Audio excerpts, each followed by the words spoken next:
This is Good Morning America. This is Nightline. You're watching WISN 12. The abduction of Elizabeth Smart. The search for 14-year-old Elizabeth Smart has now gone nationwide. She was kidnapped from her bedroom in Salt Lake City. Police say the first 48 hours in a missing persons case are the most crucial. Elizabeth Smart. Elizabeth Smart. What happened to Elizabeth Smart?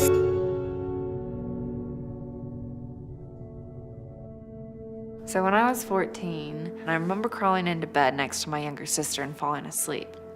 The next thing I remember hearing was a man's voice saying, "I have a knife at your neck, don't make a sound, get up and come with me."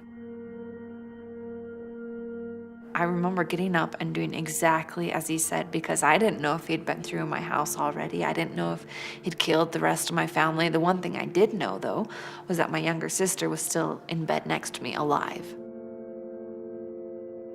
He led me up behind my house, up into the mountains.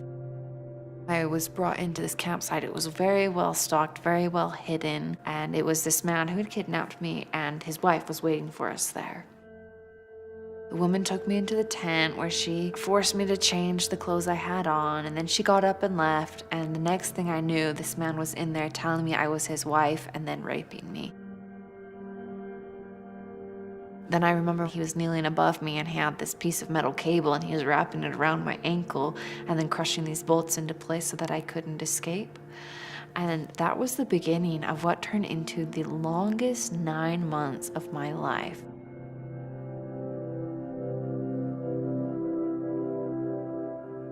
So every time when I thought I'd hit rock bottom, my captor would find something new to make it worse. And one of those times I had been forced to drink alcohol and I had thrown up and then I'd passed out face down, and I woke up the next morning and my face and my hair were still all crusted to the ground, covered in vomit. And I remember at that point just feeling like, how can you get any lower than this?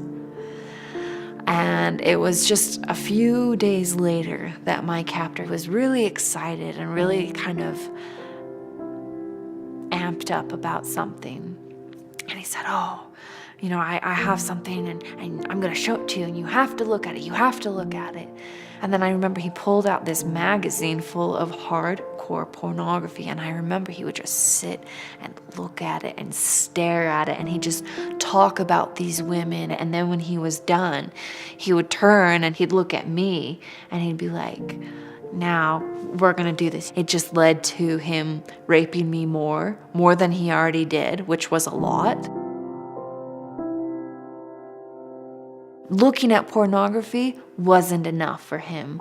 Having sex with his wife after looking at pornography, it wasn't enough for him. And then it led him to finally going out and kidnapping me. He just always wanted more. I can't say that he would not have gone out and kidnapped me had he not looked at pornography.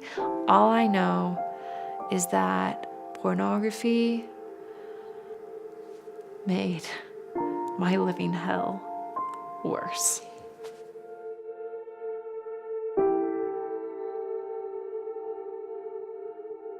I'm hoping that we're going to find her today. He's a question mark, and we want to put a period on that question mark. He's walking towards town, so he locked the door.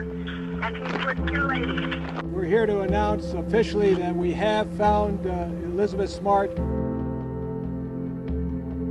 Actually, the following morning after I was rescued, my mom gave me a piece of advice that really changed my life forever. And she said to me, "Elizabeth, what these people have done to you is so terrible, and you may never feel like restitution is made, but the best punishment that you could ever give them is to be happy." And that advice has helped make me who I am today.